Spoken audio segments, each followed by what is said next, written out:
हरे कृष्णा। सभी भक्तों का स्वागत है आज की भगवत गीता क्लास में।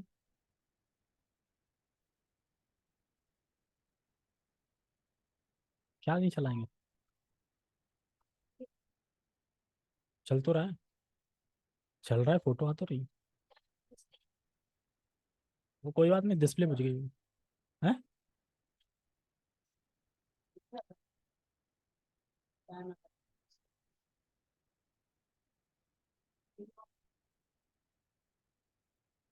तो हम पहले शिला प्रभुपाद जी का सॉरी मंगलाचरण करते हैं। ओम अज्ञानतिमिरान्धस्य ज्ञानञ्जनशलाकया चक्षुरुन्मीलितं येन तस्मै श्रीगुरुवे नमः। श्रीचैतन्यमनोभीष्टं स्थापितं येन भूतले स्वयं रूपः कदा मह्यं ददाति स्वपदान्तिकं। वन्देऽहं श्रीगुरो श्रीयुतापदकमलं श्रीगुरून् वैष्णवांश श्रीरूपं साग्रजातं सहगण रघुनाथं वितं तं सजीवं साधुवेतं सावधूतं परिजनसहितं कृष्ण चैतन्य देवं श्री राधा कृष्ण पादान सहगण ललिता श्री विशाखांत विशांच। हे कृष्ण करुणा सिंधु दीनबंधु जगतपते गोपेश गोपिका कांता राधा कांता नमोस्तुते। तप्त कांचन गौरांगी राधे वृंदावनेश्वरी वृषभानुसुते देवी प्रणमामि हरिप्रिय। वाञ्छाकल्पतरुभ्यश्च कृपा सिन्धुभ्यैव च पतितानां पावनेभ्यो वैष्णवेभ्यो नमो नमः। जय श्री कृष्णा चैतन्य प्रभु नित्यानंद श्री अद्वैत गदाधर श्रीवासादि गौर भक्तवृंद। हरे कृष्णा कृष्णा कृष्णा हरे हरे हरे राम राम राम हरे हरे। रामाय रामभद्राय रामचंद्राय वेदसे रघुनाथाय नाथाय सीताय पते नमः। नमः विष्णुपादाय कृष्णपृष्ठाय भूतले श्रीमते भक्तिवेदांता स्वामिनि इति नामिने। नमस्ते सारस्वते देवे गौरवाणी प्रचारिणे निर्विशेष शून्यवादी पश्चात देशतारिणे। हरे कृष्णा। तो काफी दिन बाद हम भगवत गीता क्लास कर रहे हैं, 2-3 दिन से हुई नहीं थी।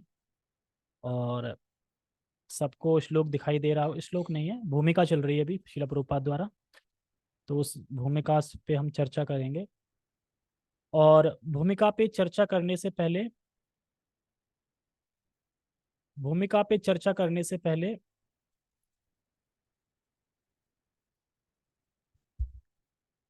हम सुनेंगे कि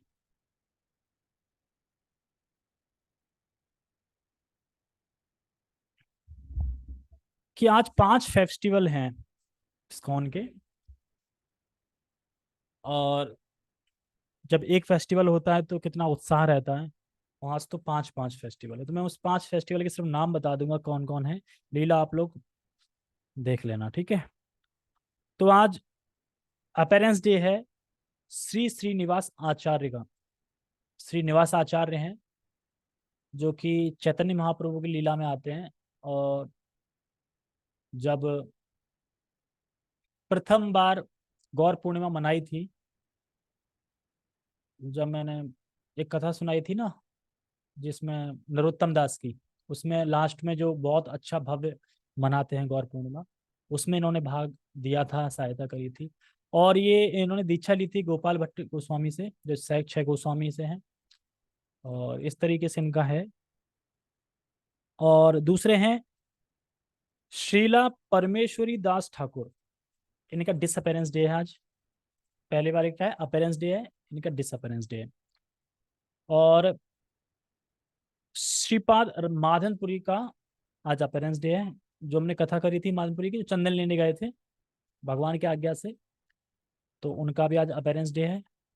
और उनके जीवन में भगवान ने 3 बार स्वप्न में उन्हें आदेश दिया था। पहली बार आदेश दिया था कि मैं इन झाड़ियों में हूँ, मुझे निकालो। दूसरा आदेश दिया था मुझे गर्मी लग रही है, चंदन लेके आओ। और तीसरा आदेश दिया था कि, क्या आदेश दिया था तीसरा? कि मुझ में और गोपीनाथ में कोई भेद नहीं है, ये चंदन वहीं लगा दो। तो इस प्रकार से 3 बार स्वप्न में आए। कौन आए? भगवान। तो छोटी बात है क्या? भगवान सपने में आ रहे हैं। और चौथा है आज अपेरेंस डे श्री श्री राधा रमन देव जी, श्री श्री राधा रमन लाल। तो राधा रमन का सबको स्टोरी पता ही है, वो गोपाल भट्ट गोस्वामी के सेवित विग्रह हैं। और उन्हें एक नदी में जब वह स्नान कर रहे थे, गंडक नदी थी, कौन सी थी, ऐसी कुछ नाम है, और उसमें उन्होंने 12 शालीग्राम मिले थे। तो बार बार वो हटा रहे थे, बार बार आ रहे थे, तो वो सोच रहे थे भगवान की इच्छा है मैं सेवा करूं। और भगवान की इच्छा से ही उनके पास कोई सेठ आते हैं जो बहुत अच्छी अच्छी ड्रेस लेके आते हैं भगवान की। लेकिन वो सोचते हैं ये ड्रेस है, मैं कैसे पहना सकता हूँ, काश मैं भी पहना सकता। तो फिर वो सोचते हैं अरे भगवान तो खंबे से प्रकट हो गए थे, है ना, भगवान तो कुछ भी कर सकते हैं, जब आप खंबे से प्रकट हो सकते हैं तो आप इससे भी प्रकट हो सकते हैं। तो ऐसा उन्होंने सोचा, और जब सुबह जगे तो वह प्रकट हो गए। तो इस प्रकार से इनका है। और आज श्री कृष्ण जल केली भी फेस्टिवल है।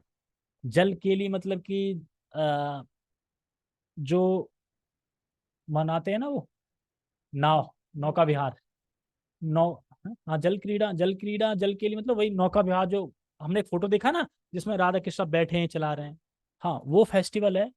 तो वो फेस्टिवल बहुत गोलोक वृंदावन में जब वो मना रहे थे तो, अरे संडे को तो इसको में मना रहे हैं ना। हाँ। और आज झूलन लीला फेस्टिवल भी है। झूलन लीला से, झूलन लीला मतलब कि सब वृंदावन में थे, और जो इमली तला पेड़ है उसके नीचे बैठे थे। तो कोई, अब मुझे नाम याद नहीं आ रहा कौन से आचार्य बैठे, तो उन्हें लीला स्फुरित होती है, स्मरण आती है कि अचानक वहां एक पेड़ है मतलब, और उस पर झूला है। और झूला भी कैसा है कि राधा और कृष्ण बैठ सकते हैं और आमने सामने फेस दिखेंगे दोनों के। इस प्रकार झूला है, मतलब ऐसा झूला बना है कि दोनों बैठेंगे और दोनों एक दूसरे को देख सकते हैं। समझ लो, इमेजिन कर लो कैसा होगा। और धीरे धीरे, क्योंकि राधा हमेशा डरती थी कि कृष्ण बहुत ऊंचे ऊंचे जला देते थे, ऊंचे जलाते तो मैं डर लगता है ना। लेकिन धीरे धीरे कृष्ण ने बोला नहीं नहीं, और फिर झुलाते झुलाते झुलाते इतना ऊपर झुला दिया कि पेड़ के पूरा ऊपर ऐसे करके, धीरे धीरे।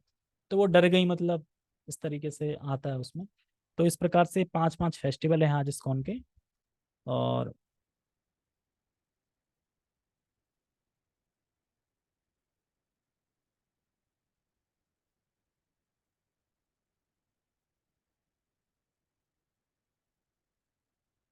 तो बहुत अच्छा है, अब हम इस पे चलते हैं। तो हम कहाँ पे थे?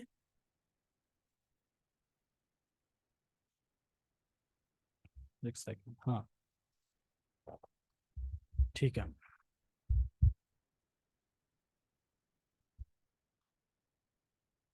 हम चर्चा कर रहे थे, पहले हमने सारे जितने भी प्रणाम किए गए थे हमने वो सब देखे थे, श्लोक जो मंगलाचरण में आते हैं। और हमने फिर शिला प्रभुपाद जी के द्वारा थोड़ा भूमिका भी पढ़ी थी। और हम यहाँ पे आके रुके थे कि भगवत गीता के प्रत्येक पृष्ठ पर उनका उल्लेख भगवान के रूप में हुआ है। ये हमने लास्ट पैराग्राफ पढ़ा था। तो यहाँ से मैंने बोला था कि हम कल पढ़ेंगे। तो भगवान के रूप में हुआ है, मतलब भगवान के रूप में उल्लेख हुआ है। श्री भगवान उवाचा आता है ना भगवत गीता में। अब कोई बोले अरे भगवान तो शिव भी हैं, ब्रह्मा हैं, नारद हैं।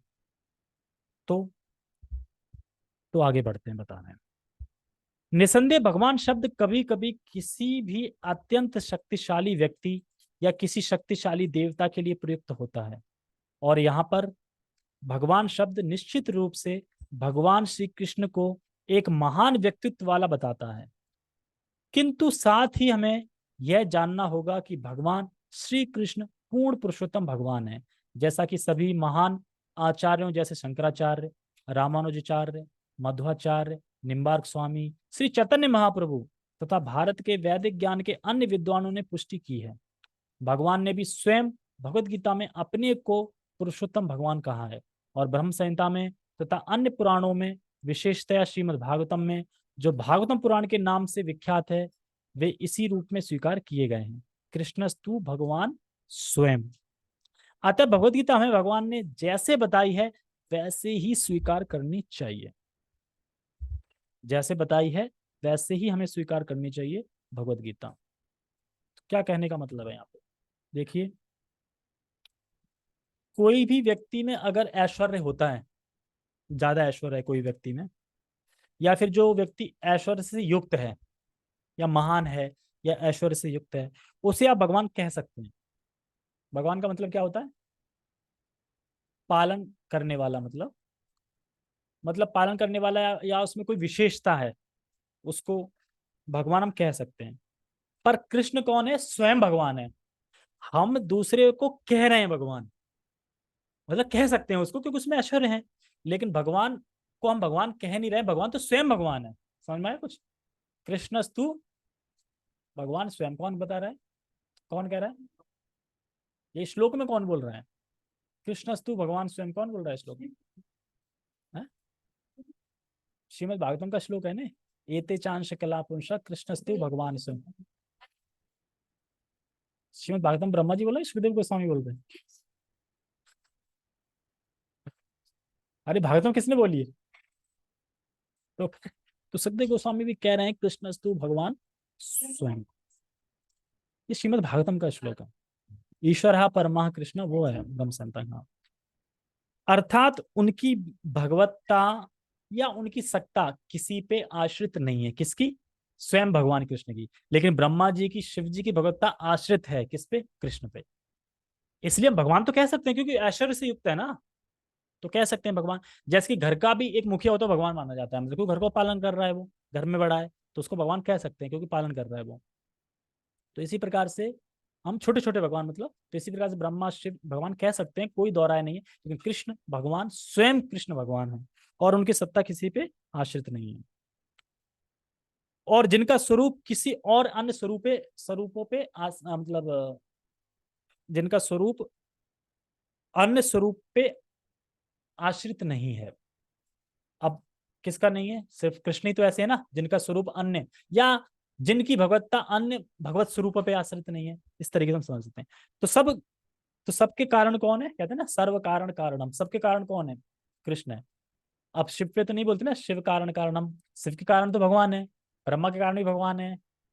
तेने हृदय आदि कवे, तो ब्रह्मा जी को हृदय में जो ज्ञान दिया तो भगवान ने दिया था, संग टच करके या कैसे भी। अब देखो अपने पुत्र को उन्होंने कैसे ज्ञान दे दिया, टच संग टच करके ऐसे ही, इतना स्टाइल से है ना, सब सब कुछ याद आ गया, सब कुछ सृष्टि करनी इस तरीके से, मतलब स्वयं कृष्ण। और गीता में बोल भी रहे हैं, गीता में भगवान जैसे बोलते हैं अहम सर्वस्य प्रभु, मैं ही सभी का कारण हूँ, सभी का उदय मैं हूँ, यानी सभी की चीज मुझसे आई है। तो यानी मैं किसी से नहीं आया हूँ, लेकिन सारी चीज मुझसे आई है। मैं सबका कारण हूँ पर मेरा कारण कोई नहीं है, मैं आदि भगवान हूँ। इसलिए यहाँ पे जो भगवान बोला जा रहा है, कृष्ण को बोला जा रहा है। नहीं हम सोचे भगवान तो बहुत सारे हैं, कौन? स्वयं भगवान। भगवान अर्थात स्वयं भगवान श्री कृष्ण। भगवान ब्रह्मा जी शिव जी भगवान हैं, पर स्वयं भगवान नहीं है। इनकी सत्ता आश्रित रहती है किसी पे, पर भगवान की नहीं रहती है। और ऐसा नहीं है कि हम अंधाधुंध स्वीकार कर रहे हैं, कोई बोले कि आप तो स्वीकार कर रहे हो, अंधाधुंध नहीं कर रहे। यहाँ तक कि श्रीमद् भागवतम भगवद गीता में पुष्टि करी है भगवान ने, लेकिन बड़े बड़े संत भी बोल रहे हैं, आचार्य बोल रहे हैं। कौन कौन बोले? शंकराचार्य, निम्बारकाचार्य, रामानुजाचार्य, ये भी तो बोल रहे हैं स्वयं भगवान, आप स्वयं भगवान है। तो ऐसे ही हम अंधाधुंध अंधाधुंध मतलब स्वीकार नहीं कर रहे हैं कि कृष्ण भगवान है। बड़े बड़े आचार्यों भी स्वीकार किया है, इसलिए हम स्वीकार कर रहे हैं।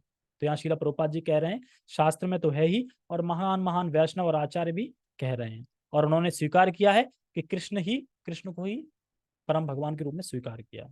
तो इससे हमारा, इस भूमिका से हमारा ये ग्राउंडिंग बन जाएगी कि भगवत गीता को समझना,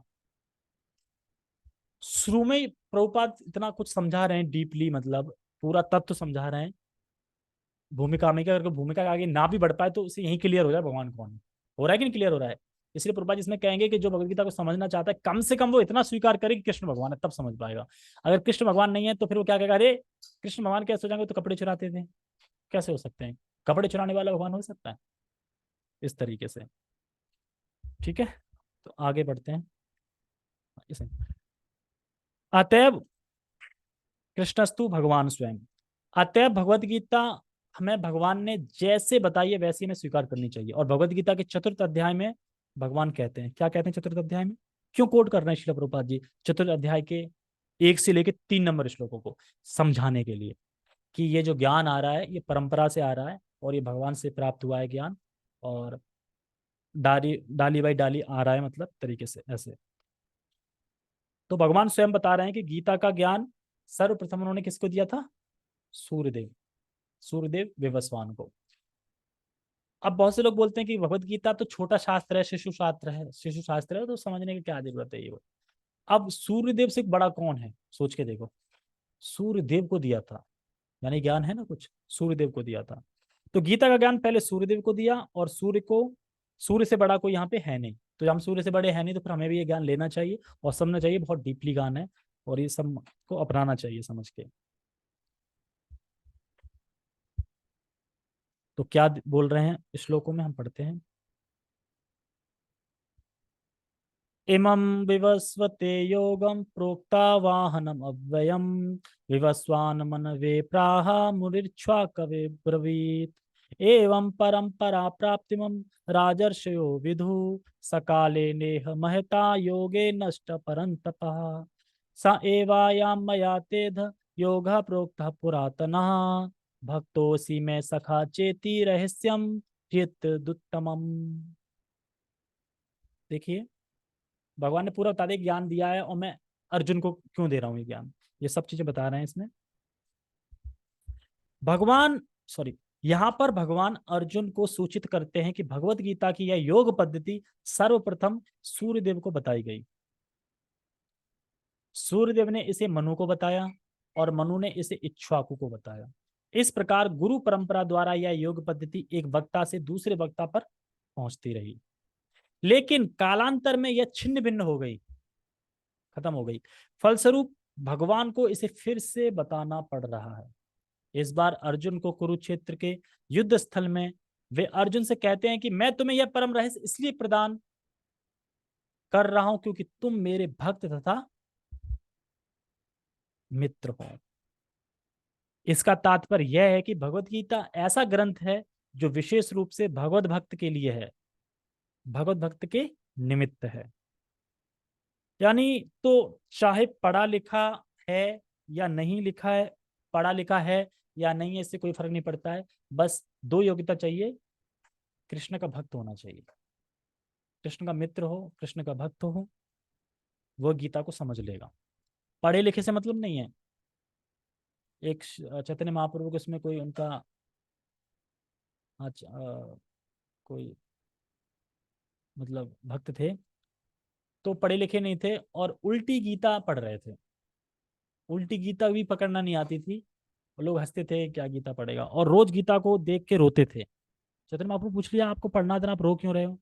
कि मैं रो इसलिए रहा हूँ, ये सामने जो चित्र दिख रहा है ना कृष्ण का, कृष्ण पूरे ब्रह्मांड के नायक होके, एक बताओ अपने भक्त पे इतने विवश हैं, अपने भक्त के इतने वत्सल हैं कि भक्त के लिए क्या बन गए हैं? पार्थ, मतलब सारथी बन गए हैं। और तो और वो लाद दे रहा है मतलब सारे करने के लिए, और वो भी खा रहे हैं। तो ये सोच के मुझे दुख हो रहा है। तो चैतन्य आपको कहते हैं कि असली हकदार तुम ही होगे गीता के पढ़ने के, और सारा ज्ञान प्रकाशित हो जाता है। पढ़े लिखे से मतलब नहीं है, भक्त होना चाहिए। कुल मिला के भक्त और प्रेमी का मतलब है कि द्वेषी नहीं होना चाहिए भगवान का। अब जो द्वेषी कर रहा है वो मानेगा कि भगवान कृष्ण भगवान है? वो कहेगा है ही नहीं, है? ऐसी ऐसी लीलाएं करी हैं, है ही नहीं, भगवान हो नहीं सकता, क्यों? द्वेषी है ना, तो इसलिए। लेकिन दोबारा अर्जुन को क्यों बता रहे हैं? ठीक है, ज्ञान ज्ञान दिया आपने, पर दोबारा अर्जुन को क्यों बता रहे हैं? क्योंकि कालांतर में यह ज्ञान नष्ट हो गया था, नष्ट हो गया था, इसलिए वही ज्ञान दे रहे हैं आपको जो मैंने श्लोक बताया ना, सूर्यदेव विवस्वान को दिया था। यानी सूर्यदेव को सूर्यदेव विवस्वान को दिया गया ज्ञान, और यहाँ पे अर्जुन को दिया गया ना, एक ही है, अलग नहीं है। सोचो कि कौन सा ज्ञान हम पढ़ रहे हैं। लेकिन हाँ, ये वहां पे वो नहीं होगा धृतराष्ट्र वाचा, वो नहीं होगा। धृतराष्ट्र थे नहीं ना, वो नहीं होगा। लेकिन जो नॉलेज है और जो सार है पूर्व गीता का, वो ज्ञान है, वो एक ही है। लेकिन शब्द बदल सकते हैं ना, कुछ नाम और हो गया होगा वहां पे, कुछ नाम हो गया, लेकिन बाकी फिलोसफी एक ही। ये बताना चाह रहे हैं। तो सूर्य को दिया गया ज्ञान और अर्जुन का ज्ञान एक ही है। और अर्जुन भक्त हैं, सखा हैं। ये जरूरी नहीं ना कि युद्ध होगा तो ही ज्ञान देंगे, किसी भी मैटर पे दे सकते हैं। ऐसे ही दिया हुआ ना कुछ सृष्टि करने के लिए। जैसे अब जैसे कि ज्ञान तो ब्रह्मा जी को भी दिया, तो क्या वो अलग है? वो भी तो ज्ञान ही है ना, वो भी तो वही समझा रहे हैं ना कि कृष्ण भगवान है। तो तब क्या युद्ध हो रहा था? सृष्टि करनी थी ना सारा। तो ऐसे अब ये तो नहीं बता सकते हैं कि कहीं मेंशन नहीं है, लेकिन जरूरी नहीं है। भगवान तो ज्ञान कैसे भी दे सकते हैं, किसी को दे सकते हैं। देखते हैं कि हाथ से हो रहा है, ज्ञान दे दिया। पृथ्वी पर कैसे आएगा ज्ञान? ऐसे तो आया ना धीरे धीरे, व्यवस्वान, इक्ष्वाकु, मनु, फिर अर्जुन। अर्जुन का तो हमारे पास आ गया ना। तो इस तरीके से ज्ञान आया, धीरे धीरे सबको दिया है। तो एक तरीके से ज्ञान हमें देने के लिए ही दिया गया है। ठीक, आगे बढ़ते हैं। कहाँ पे थे? हाँ, निमित्त है। आध्यात्मवादियों की तीन श्रेणियां हैं: ज्ञानी, योगी तथा भक्त। या कि निर्विशेषवादी, ध्यानी। अरे, निर्विशेषी, इसके पंख ऐसे कर दिए हैं?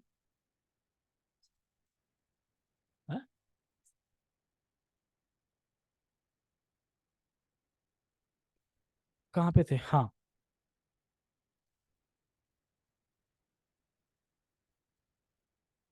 हम कहाँ पहुंच गए? हाँ, भक्त या कि निर्विशेषवादी, ध्यानी और भक्त। यहाँ पर भगवान अर्जुन से स्पष्ट कहते हैं, यहाँ पर भगवान अर्जुन से स्पष्ट कहते हैं कि वे उसे इस नवीन परंपरा, गुरु परंपरा का प्रथम पात्र बना रहे हैं।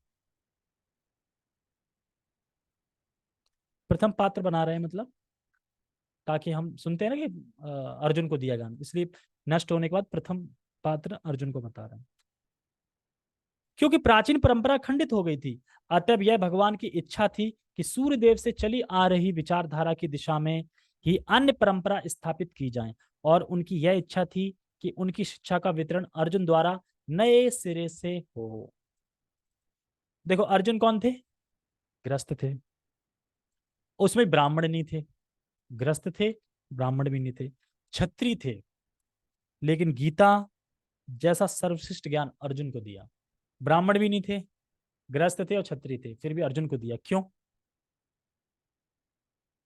क्योंकि भक्त थे और सखा थे, मित्र थे। क्योंकि भक्त और सखा थे, इसलिए ये जरूरी नहीं है कि व्यक्ति ब्रह्मचारी हो, सन्यासी हो या कुछ और हो तभी गीता समझ सकता है। यहाँ तो ग्रस्त है ना, क्षत्रिय है, समझ रहे हैं ना? तो क्या होना जरूरी है गीता समझने के लिए? भक्त होना जरूरी है। भक्त, भक्त होंगे तो हम द्वेष नहीं करेंगे, और द्वेष नहीं करेंगे तो ग्रस्त में भी गीता समझ सकता है।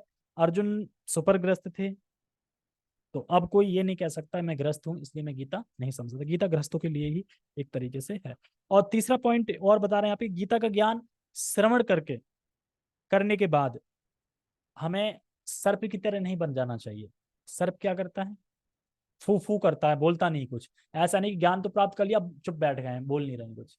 हमें ज्ञान प्राप्त करने के बाद दूसरों को देना चाहिए ये ज्ञान, तभी तो फायदा है ना। श्रवण और फिर कीर्तन और फिर स्मरण। याद करो, अगर हम स्मरण करते हैं कोई चीज तो हमें वो याद आ जाती है। जैसे मान लो भूल गए, लेकिन हम स्मरण करने लगे धीरे धीरे तो याद आ जाती है। तो याद आ जाती है तो फिर वो याद हो जाती है। तो स्मरण करके भी याद की जाती है। जैसे हम श्लोक स्मरण करके याद कर सकते हैं बैठे बैठे ही, है ना? हम मृदंगा सीख रहे हैं तो मृदंगा के मंत्र याद कर सकते हैं बैठे बैठे ऑफिस में ही ना। क्या था? घे, घे ने, घे नेरे घेना घेता, घे नेरे घेना घेजा, ऐसे करके कर सकते हैं। ऐसे मंत्र है, उल्टे अजीब टाइप के हैं। और पांचवा मंत्र है ये, घेना झा, कर करके। तो हम स्मरण करके भी ये याद कर सकते हैं।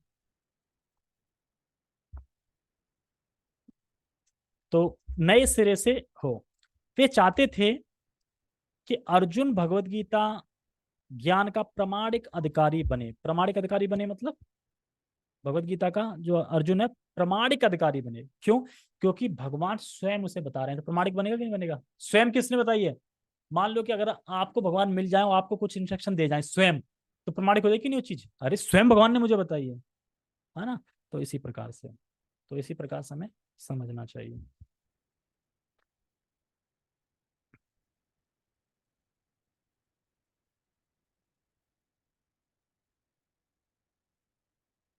प्रमाणिक अधिकारी बने। अतएव हम देखते हैं कि भगवत गीता का उपदेश अर्जुन को विशेष रूप से दिया गया, क्योंकि अर्जुन भगवान का भक्त, स्वयं श्री कृष्ण का शिष्य तथा घनिष्ठ मित्र था। तो मित्र हैं, भक्त हैं। अगर कोई भगवान का मित्र है और भक्त है तो क्या चीज है? वह द्वेष नहीं करेगा, ये अपने आप ही आ जाता है। मित्र भक्त हैं आप किसी, फिर आप उससे द्वेष करेंगे? मित्र हैं और भक्त भी हैं तो फिर द्वेष नहीं करेंगे। और जब भगवान बोलेंगे तो फिर स्वीकार करेंगे। भगवान बोलेंगे मैं भगवान हूँ, हाँ भगवान है। मैं ये हूँ, सर्वज्ञ हूँ, हाँ मैं सर्व। क्यों? क्योंकि मैं भक्त हूँ, मैं द्वेष नहीं करता। अगर हम द्वेष करते हैं फिर भगवान बोले मैं भगवान हूँ, तो नहीं मानेंगे हम। क्यों? क्योंकि हम द्वेष कर रहे हैं, इसलिए नहीं मानेंगे। तो द्वेषी व्यक्ति को, द्वेष वाला,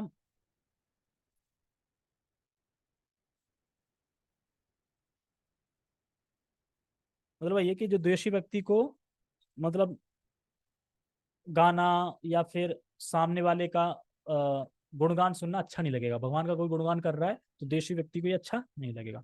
पर भगवान की लेकिन भगवान के बारे में जब सुन रहे हैं अर्जुन, तो अर्जुन बड़ा प्रसन्न होते जा रहे हैं। और अगर और कोई सुनेगा द्वेषी व्यक्ति, तो वो प्रसन्न नहीं होगा, वो और खिन्न होता जाएगा। जैसे कि भौतिक एग्जाम्पल से बताता हूँ। कोई मान लो सपोर्टर है कांग्रेस का।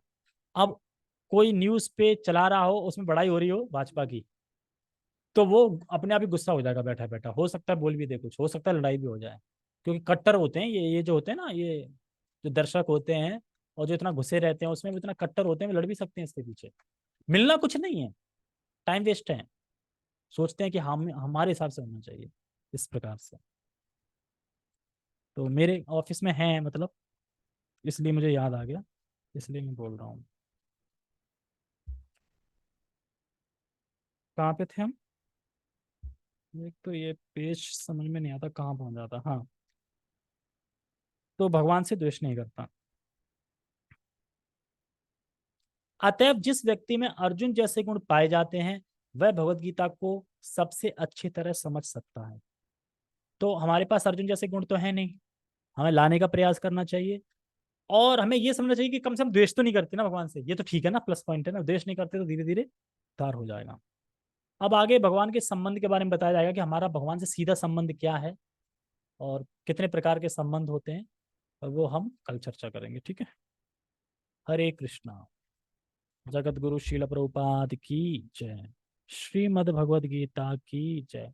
निताय निताय गौर प्रेमानंदे। हरे कृष्णा।